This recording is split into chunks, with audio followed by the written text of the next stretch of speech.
Hello everyone, एक बार आप सबका फिर से स्वागत है किरोशन नर्सिंग एकेडमी की ऑनलाइन प्लेटफॉर्म पे। मोस्ट अवेटेड रिक्रूटमेंट आफ्टर 2021 जो कि है एम्स जोधपुर का रिलेटेड टू नर्सिंग ट्यूटर। तो एक बार फिर से परमानेंट वैकेंसी आई है एम्स जोधपुर के नर्सिंग ट्यूटर की। आप जो भी persons nursing tutor outside of the Rajasthan job कर रहे हैं, इसके एक बार फिर से उनको बुलावा आया है कि आइए और एम्स जोधपुर को आपकी सेवाएं दीजिए। जो भी प्राइवेट इंस्टीट्यूट में as a nursing tutor assistant professor काम कर रहे हैं, उनके लिए भी बहुत बेहतरीन मौका है कि आप नर्सिंग ट्यूटर ज्वाइन करिए एम्स जोधपुर के लिए। तो रिक्रूटमेंट जो कल ही जारी किया था, तो मुझे लगा कि इसके बारे में थोड़ी सी जानकारी आप तक पहुंचा दूं ताकि ये आपके लिए हेल्पफुल रहे और आप एम्स जोधपुर में एज ए नर्सिंग ट्यूटर की परमानेंट पोस्ट पे अपॉइंट हो सके। एम्स जोधपुर की जो वैकेंसी है, वैकेंसी के बारे में थोड़ा सा डिटेल में बता दूं आपको।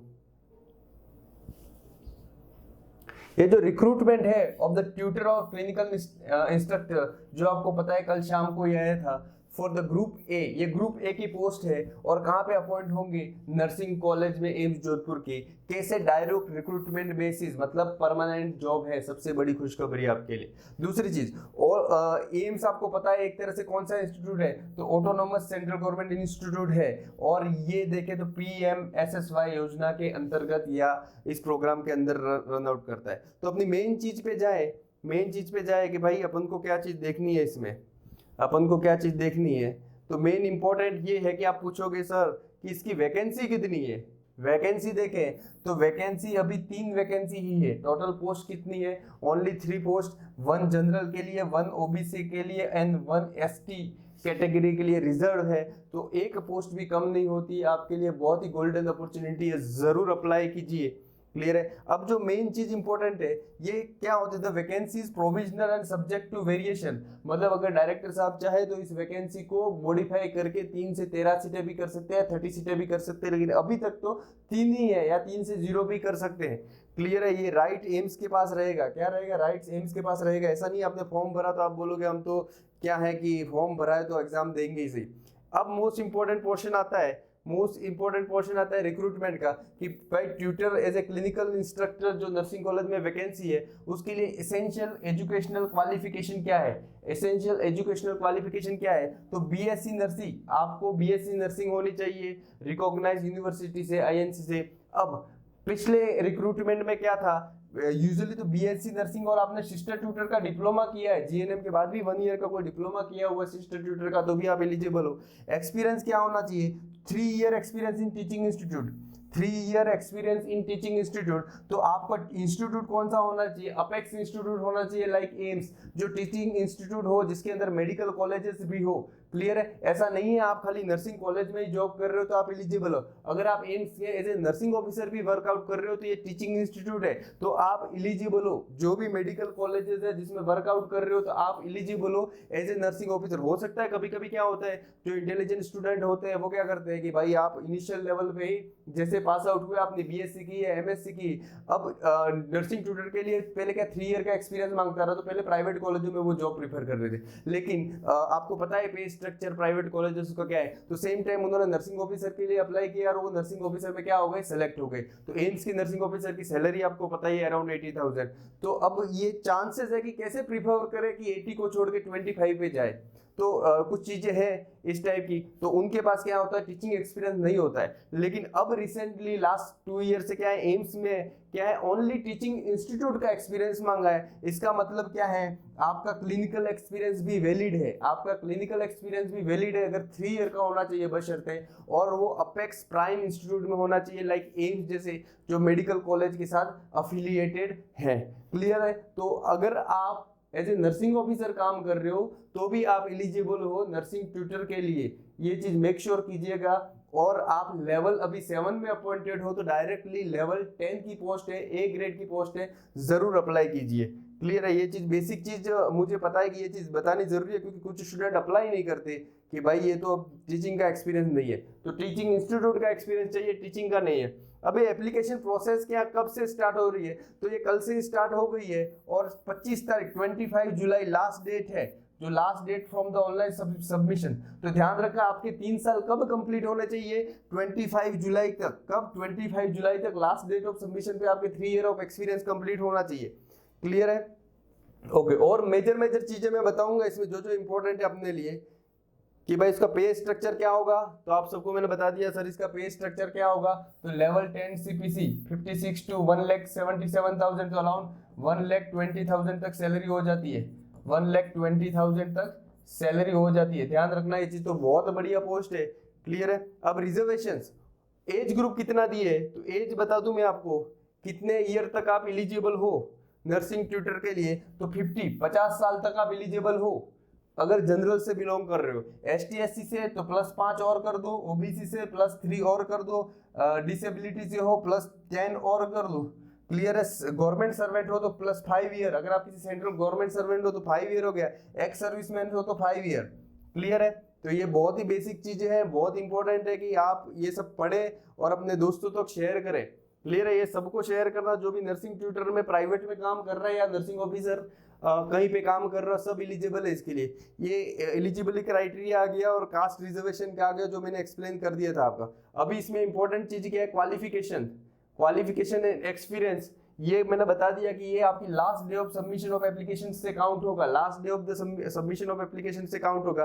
अब मिनिमम कट ऑफ कितनी रहेगी इंटरव्यू में, अगर 3 सीटें हैं, कितनी सीटें हैं, लेकिन मिनिमम कट ऑफ कोई एलिजिबल ही नहीं हुआ, जो कि इंटरव्यू में 60% है जनरल के लिए, 50% फॉर ST/SC के लिए और PWD कैटेगरी के लिए। तो अगर इंटरव्यू में भी आपके 100 में से 60% मार्क्स नहीं आते तो आप इनएलिजिबल हो गए, भले सीट वैकेंट हो जाए तो कोई दिक्कत नहीं है, ये एम्स का मानना है। क्लियर है?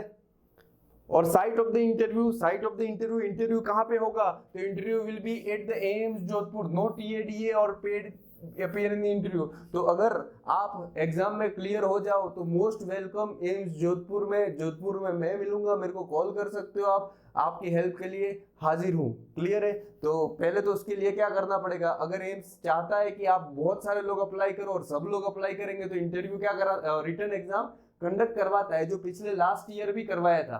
क्लियर है? तो हो सकता है, अब आप पे डिपेंड है कितने लोग फॉर्म भरो, तो उनको लगे कि यार बहुत सारे लोग, इसको स्क्रूटिनाइज करो तो रिटर्न एग्जाम हो।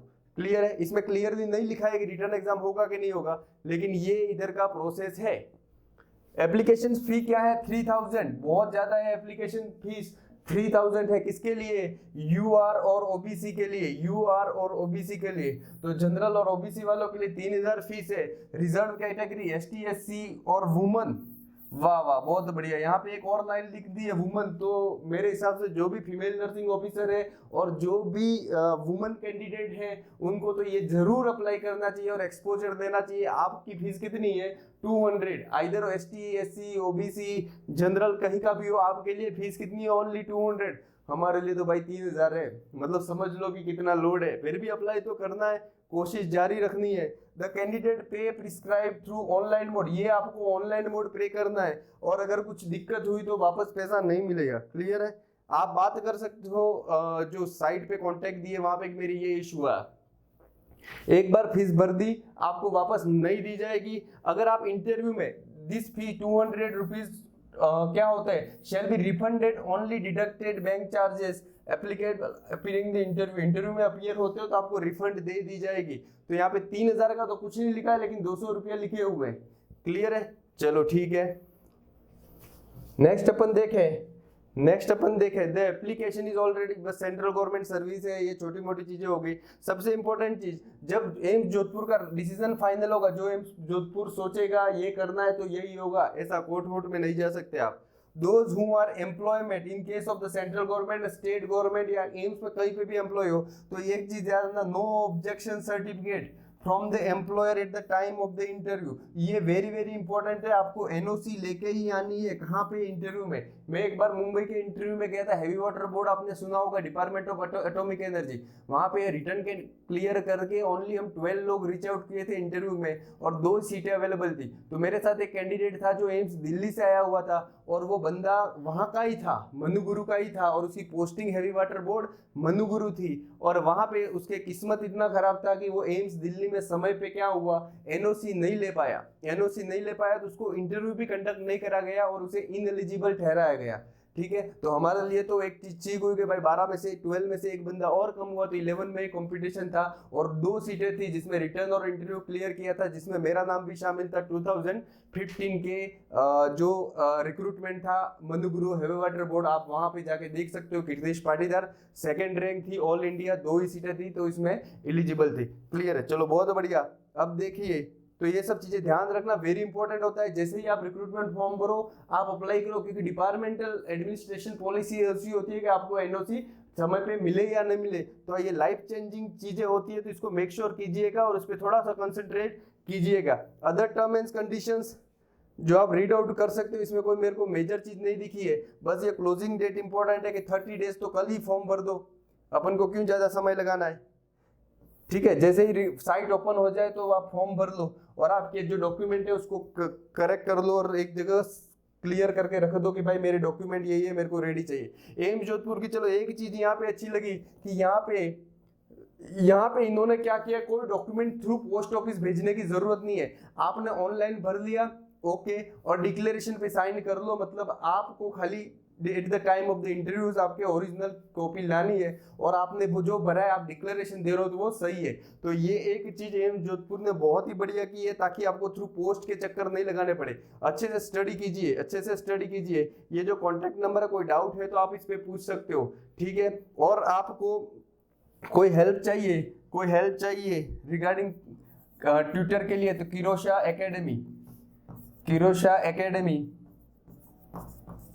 प्ले स्टोर से डाउनलोड कर ले, प्ले स्टोर से क्या कर ले, डाउनलोड कर ले। तो आपको वहां पे जो भी नर्सिंग ट्यूटर से रिगार्डिंग रिक्रूटमेंट के लिए आपको हेल्प प्रदान कर दी जाएगी। यहाँ पे 8502065080 इस कॉन्टेक्ट नंबर पे आप कॉल कर सकते हो या फिर व्हाट्सएप पे मैसेज कर सकते हो। तो अपना पूरा एक्सपीरियंस है मैं जरूर आप तक शेयर करूंगा और आपकी हेल्प आउट करूंगा। So thank you very much. एक बार फिर बता दो, लास्ट टाइम 2021 में भी वैकेंसी आई थी, अभी भी आई है 2022 में, तो ये बहुत अच्छा अपॉर्चुनिटी है, जरूर चांस ले। इस बार तो वुमेन कैंडिडेट के लिए बहुत ही बेहतरीन मौका है। हमें तो 3000 पे करना है, आपको कम से कम 200 में काम वो हो जाएगा। So once again thank you very much. अच्छे से स्टडी कीजिए और जरूर अप्लाई करें, इसके लिए अप्लाई करना ना भूलें क्योंकि बहुत इंपॉर्टेंट चीज है ये।